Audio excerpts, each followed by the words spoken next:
रत्नागिरी तालुक्यातील नांदिवडे गावामधील अंबुवाडी समुद्र किनाऱ्यावर लहानग्यांनी कासवांच्या पिल्लांना जीवनदान दिलंय. हा किनारा शांत आणि सपाट असल्यामुळे वर्षानुवर्षे इथे अंडी घालण्यासाठी कासव येतात.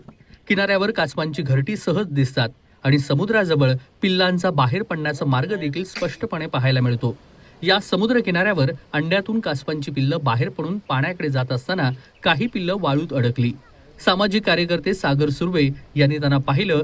समुद्र किनाऱ्यावर कुत्रे, घार, पक्षी यांच्यापासून त्यांना संरक्षण होण्यासाठी त्वरित पिल्लांना एकत्र सुरक्षितरित्या पाण्यामध्ये सोडून त्यांना जीवनदान दिलंय. कासव संवर्धनासाठी अंबुवाडी समुद्र किनारा सुरक्षित आहे. अनेक वेळा कासव येऊन अंडी घालतात.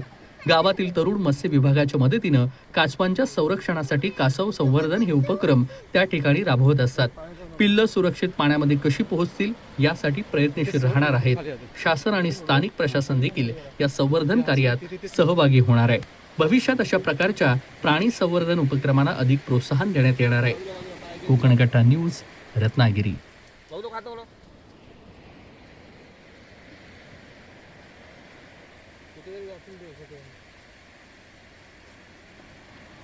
कोकणातील प्रत्येक घडामोडींचे लाईव्ह अपडेट पाहण्यासाठी आताच कोकण कट्टा न्यूजच्या सर्व सोशल मीडियाच्या प्लॅटफॉर्मला लाईक, फॉलो आणि सबस्क्राईब करा.